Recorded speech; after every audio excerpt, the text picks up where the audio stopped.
Coming to you from sunny Orlando, Florida, welcome to the Paperstac podcast, where we cover current topics in the note industry, give you tactics for your note business, and talk with industry leaders to make you a better note investor. And now, your hosts, Brett Burky and Rick Allen. Paperstac and Snackables, Rick Allen, Brett Burky here to share our little grains of wisdom, nuggets of knowledge. Your nuggets of knowledge. They're free, so you get what you pay for. So I'll take that for what it's. So what are we doing today? We're going to talk about some legal stuff. I am not an attorney. We will start by saying that I'm not an attorney, so anything I'm telling you is just my opinion. I have no legal crown upon my head. I don't have any legal training. So take it for what it's worth. You should always go seek the opinion of an attorney. This is not legal advice. Disclose. Let's go. But this is a filter on Paperstac where you have judicial and non-judicial. So people are looking at the filters on the left-hand side. And we get asked sometimes, what's the difference between judicial and non-judicial? Yeah. They'll say, this state, I thought you said this state is non-judicial, but it's also listed as a judicial state. And I'm like, I don't know. That's some things are weird like that. Some parts of the states are judicial, some aren't judicial. So it's really kind of hairy. What's the difference between the two? What takes longer? So we're gonna dive in today, and we're gonna do a quick hashing and try to sort it out. Provide a little color so you understand what it is. By the way, that's industry term when they say provide colors. Provide some more detail, some more background. Rick, what is the difference between? First off, what does judicial mean, and what does non-judicial mean? So let's start with judicial. Judicial. It means both of those terms refer to judicial versus non-judicial states is how you're going to. The method you're going to go about to get the property back if you have to foreclose. If you're going to do it's a judicial state or there's a mortgage or deed of trust or a mortgage on the property. There's a mortgage on the property. Probably it's in a judicial state, and it means you have to go through a judicial foreclosure, which means you have to go through the court system.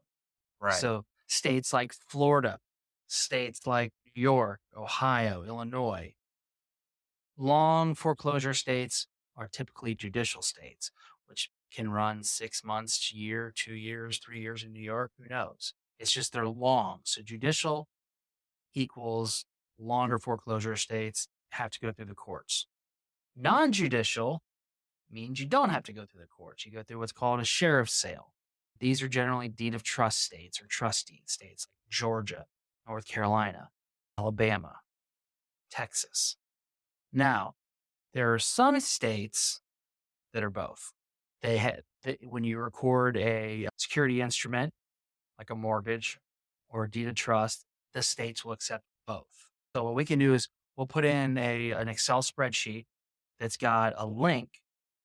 It's got all the states and whether they judicial versus non-judicial and an estimate on timelines and stuff like that, and some links in there. But that's really the meat and potatoes of it. That's the important thing to understand is judicial states are longer. Typically, they're more expensive to foreclose, and they're tied to mortgages. Deeds of trust or in non-judicial states, much quicker timeline. You're talking 60, 90 days to get the property back, and it's much, much cheaper, typically, on the legal side. You still have an attorney help you do stuff there, but you're not going through the court system, which is big.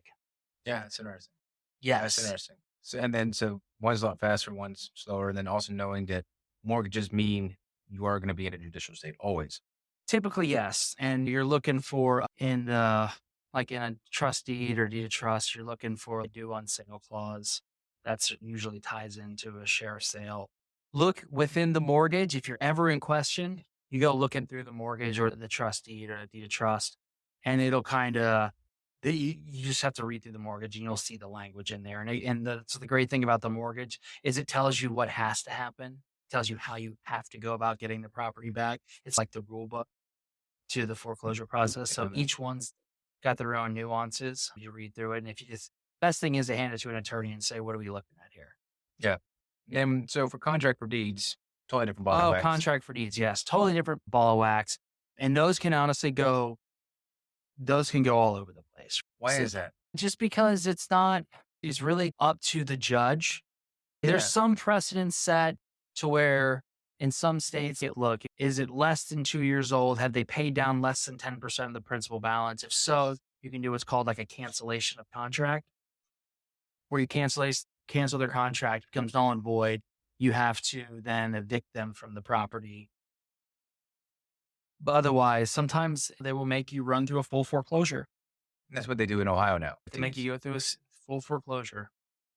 So that'd be tricky if you didn't know that was going to happen to you. Follow. yeah, it can be very tricky, and it's just part of it. Each state's different. You always have to up to speed on what's going on. And the reason that they're doing that is because there were some people who were duped in some of the land contracts. They didn't really know what they're getting or something like that, or it was really a distressed asset. Maybe they got in over their heads and the seller should have fixed up. I don't know. There are a bunch of different reasons. But in some states like Ohio, yeah, they're making you go through the full foreclosure. Interesting. Okay. And as a note investor, does that determine whether you'd buy an asset or not, being that it's judicial or non-judicial? It's a piece of the puzzle that I figure and I look at. Are you new to the mortgage note industry? Have you been wanting to learn the step-by-step process to purchase your first mortgage note? Well, you're in luck. We've convinced our CEO, Rick Allen, to break down everything he knows about mortgage note investing. Through a series of 50 videos, you'll get everything from start to finish of where to purchase notes, how to purchase notes, and all of Rick's investing techniques he has developed over the many years. From performing note tactics to non-performing notes, Rick gives you everything he knows about investing.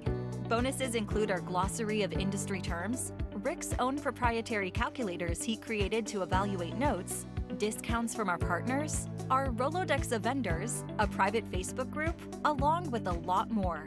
We've packed so much content into the Academy to take you from beginner to expert in no time. To learn more about the Academy, go to academy.paperstac.com/welcome. Again, that is academy.paperstac.com/welcome. It's something that you for sure will look at. There is gonna have to be a real good case for me to buy one in New York. Just because I know the foreclosure timelines. There's Illinois, Cook County is getting pretty bad. Really? Yeah, especially during COVID. Holy cow. The courts were locked down. They just opened up the courts. So you had, for 18 months, you got stuff sitting in purgatory that you can't do anything with it. I was at judgment on 2 assets. Judgment. I was like ready to close, ready to get a sale date. And I was just like, stop. I couldn't even get court dates until just recently. So those are always really tough. But yeah, you always look at it and say, look, what's my time frame to get the house back? You always have to figure in your worst case, and that's getting the house back. So if something is non-judicial, I know it's like, 90 days, I can have this thing back and reselling the asset. What? Yeah. Why is Florida It's just the laws, man. That's just how you take. Florida is a mortgage state. Florida's much quicker now. You would think right now that you're not going to see a ton of people going through the foreclosure route because the real estate market's so hot. It's like you can just turn around and sell it. You got to have some equity, or at least pretty close to break. But Florida was one that it could take 2 years to foreclose on somebody. That was back in the day when. Yeah, that was 2010. 10, 12, 13, 14. Yeah. When there was just a lot of stuff there. A lot of stuff. Zombie neighborhoods and stuff. I remember that. Yeah. Summerport. But I drove around. I was like, we'd be the only person on the street, though. Yeah. I was like, this is kind of weird. No houses, lights off, just this house in the middle of the street. Now those houses are worth $500,000-$600,000. Yeah, man. There was certainly a huge opportunity a decade ago to buy stuff, even 8 years ago. There's stuff. We were just talking that we bought in 2012, we bought a frame duplex not too far from downtown Orlando. We paid $89,000 for it. Block frame duplex. And it's $500,000 today. That's crazy. Yeah, I know. But Crazy. Oh, all right. Well, that kind of yes, judicial versus non-judicial, judicial long, non-judicial short. judicial mortgage, non-judicial deed of trust, trustee. Yep. Yeah. So those are the things to pay attention to. Just know that We'll put the link in the bio. In the description. You can download it or put it in one of our support articles. That way you can go in there and get it and see What is it? Is it a spreadsheet? Yeah, it's an Excel spreadsheet. Oh, perfect. Yeah. And if you haven't seen a lot of the other stuff in the knowledge base, we actually do put stuff in there on how to use Paperstac, how to do a lot of the things that Rick's talking about. Good little tips, things like different educators out in the space. all kinds of stuff. So yeah, if you haven't explored that, there's a wealth of knowledge over there. But yeah, if you like this, please give us a thumbs up. Of course, I'm trying to get to 1,000 subscribers. If you're watching this, you probably already subscribed. Maybe share it with somebody. So Share it with a friend. that's it. All right. Thanks so much. See you on the next one.